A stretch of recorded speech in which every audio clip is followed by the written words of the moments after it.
নমস্কার, Bengal scholar maker YouTube চ্যানেলের আরও একটি আলোচনায় তোমাদের সকলকে স্বাগত জানাচ্ছি। বিগত কয়েকদিন ধরে আমি দেখতে পাচ্ছি বিহার স্টেট বিষয়টি নিয়ে নানা আলোচনা চারিদিকে চলছে।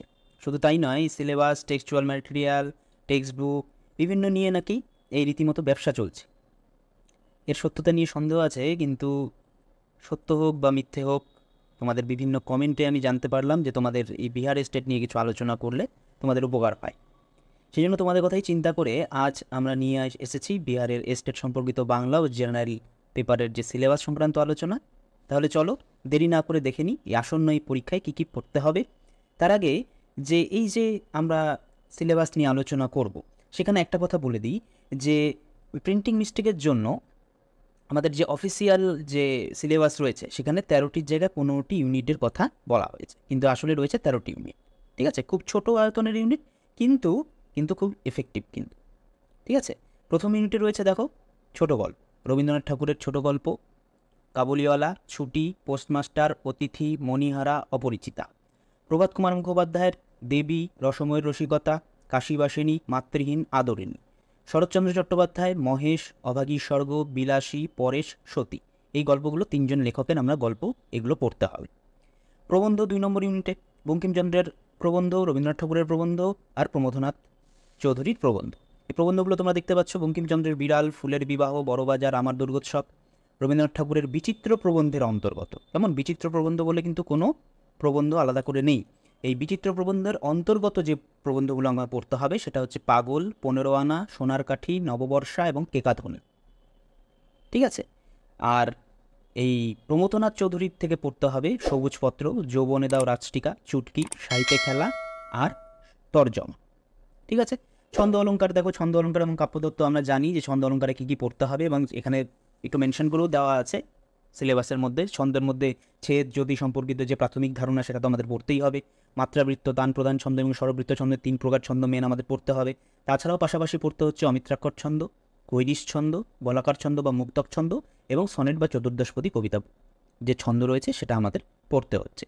2 নম্বরে আমাদের অলঙ্কার পড়তে হচ্ছে, অলঙ্কারের প্রকারভেদ পড়তে হচ্ছে, অলঙ্কার সম্পর্কে যে প্রাথমিক ধারণা সেগুলো পড়তে হচ্ছে। অনুপ্রাস পড়তে হচ্ছে, যমক, শ্লেষ, বক্রোক্তি, উপমা, উৎপ্রেক্ষা, ব্যতিরেক, সমাসক্তি, ব্যাচস্তুতি। এখানে একটু সুবিধা করে দিয়েছে যে অলঙ্কারের কতগুলো নির্বাচিত অলঙ্কার করে দিয়েছে, সেই অলঙ্কারগুলো থেকেই প্রশ্ন হবে এবং এগুলোই আমাদের পড়তে হবে। 3 নম্বরে কি বলেছে, প্রাচীন ভারতীয় অলঙ্কারশাস্ত্র বা কাব্যতত্ত্ব থেকে আমাদের পড়তে হবে, যেটা আমাদের নেটেও রয়েছে, বাংলা সিলেবাসে পশ্চিমবঙ্গে এর সেটাও রয়েছে এবং নেটেও রয়েছে, আমরা জানি সকলেই নেটের সিলেবাসে এটা রয়েছে। 4 নম্বরে দেখো মধ্যযুগের বাংলা সাহিত্য দিয়েছে। এখানে বলা হয়েছে এই বৃন্দাবন দাসের যে চৈতন্য ভাগবত, যেটা আমরা নেটে পড়ি আদিখণ্ডটা, সেই আদিখণ্ড নয়, এখানে 3টে খণ্ডই আমাদের পড়তে হচ্ছে। ঠিক আছে, এবং চণ্ডীমঙ্গলের এখানে আকেটিক খণ্ডটা পড়তে হচ্ছে মুকুন্দ চক্রবর্তীর।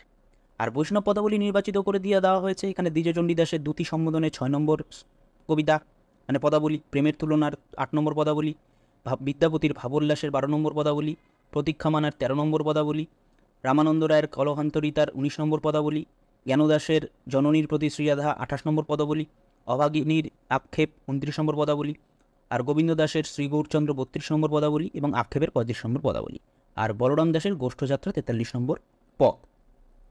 ঠিক আছে, এই হচ্ছে আমাদের বৈষ্ণব পদাবলী নির্বাচিত করে দেওয়া হয়েছে, এইভাবে আমাদের পড়তে হবে এখান থেকে। তারপরে আসছে আমাদের কাব্যের।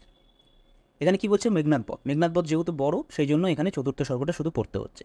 বলাকারক কবিতাগুলো নির্বাচন করে দেওয়া হয়েছে, 1, 6, 7, 8, 14, 16, 18 নং কবিতা আমাদের পড়তে হচ্ছে। সত্যনারায়ণ দত্ত কাব্য সঞ্চার নির্বাচিত করে দেওয়া হয়েছে কবিতা, যক্ষের নিবেদন, সাগর দর্পণ, চম্পা, গঙ্গারিদি, বঙ্গভূমি, মনীষী মঙ্গল এবং সেবাসাম।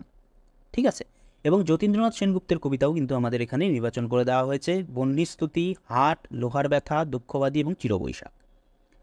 আচ্ছা, নাটক থেকে আমাদের পড়তে হচ্ছে নামরায়ণ তর্করত্নের কুলিনকুল সর্বস্ব, মধুসূদন দত্তের কৃষ্ণকুমারী এবং গিরিশচন্দ্র ঘোষের প্রফুল্ল নাটকটি। এবার নাটকের এখানে 2টো পার্ট রয়েছে। ঠিক আছে, ইউনিট 6 এবং ইউনিট 7 নাটকের পার্ট রয়েছে। এখানে নাটক পড়তে হচ্ছে রবীন্দ্রনাথের অচলায়তন, চন্দ্রগুপ্ত পড়তে হচ্ছে দ্বিজেন্দ্রলাল রায়ের এবং রাজপুরী পড়তে হচ্ছে মন্মথ রায়ের। উপন্যাসের এখানে 2টো পার্ট রয়েছে, 8 আর 9। উপন্যাসে দেখতে পাচ্ছ তোমরা বঙ্কিমচন্দ্র চট্টোপাধ্যায় চন্দ্রশেখর পড়তে হচ্ছে, রবীন্দ্রনাথ ঠাকুরের ঘরে বাইরে পড়তে হচ্ছে, শরৎচন্দ্র চট্টোপাধ্যায়ের দত্তা পড়তে হচ্ছে। আর দ্বিতীয় যে পার্ট উপন্যাসে সেটা সেখানে ইউনিট 9, এখানে পড়তে হচ্ছে তারাশঙ্কর বন্দ্যোপাধ্যায়ের গণদেবতা, বিভূতিভূষণ বন্দ্যোপাধ্যায়ের আরণ্যক এবং শরদিন্দু বন্দ্যোপাধ্যায়ের তুমি সন্ধ্যারও মেঘ। তুমি সন্ধ্যারও মেঘ একটি ঐতিহাসিক উপন্যাস। ঠিক আছে, তাহলে এইভাবে আমাদের যে সিলেবাসটা সাজানো হয়েছে তোমাদের মনে হচ্ছে হয়তো অনেকটা বড়, হ্যাঁ অনেকটা বড়ই, ঠিক আছে। সেই জন্য আমাদের কিন্তু একটু ধীরে সুস্থে আমাদেরকে এই সিলেবাসটা ধীরে ধীরে পড়তে হবে। মধুসূদন সাহিত্য চতুর্দশপদী কবিতাবলী নির্বাচিত করে দেওয়া হয়েছে এখানে। উপক্রম কাশিরাম দাস, কৃত্তিবাস, শ্রীপঞ্চমী, কপোতাক্ষনাথ এবং বিজয়া দশমী। এবং নাটক পড়তে হচ্ছে শর্মিষ্ঠা এবং পদ্মাবতী, ঠিক আছে। এবার বঙ্কিম সাহিত্য 11 নম্বর ইউনিট, কপালকুণ্ডলা, আনন্দমঠ, বিষবৃক্ষ, 3টে উপন্যাস পড়তে হচ্ছে। রবীন্দ্র সাহিত্য চিত্রাকাব্য থেকে কিছু কবিতা নির্বাচন করে দেওয়া হয়েছে। উর্বশী, রাত্রে ও প্রভাতে, চিত্রা, স্বর্গ হইতে বিদায়, সিন্ধু পারে। নাটক নির্বাচন করে দেওয়া হয়েছে ডাকঘর এবং মুক্তধারা। আর উপন্যাস বউ ঠাকুরের ইহাট এবং চোখের বালি। 13 নম্বরে একদম শেষ শরৎ সাহিত্য, চরিত্রহীন, শ্রীকান্ত প্রথম পর্ব এবং বড়দিদি, ঠিক আছে। এই গেল আমাদের বাংলা সিলেবাস। এবার আমরা আসি যে জেনারেল স্টাডিজে আমরা কী পড়ব। Syllabus for art of teaching and other skills এস্টেড। Art of teaching and other স্কিলে টোটাল আমাদের 50 নম্বর থাকবে, আর সাবজেক্টে আমাদের 100 নম্বর থাকবে। এই হচ্ছে টোটাল 150 নম্বর, ঠিক আছে।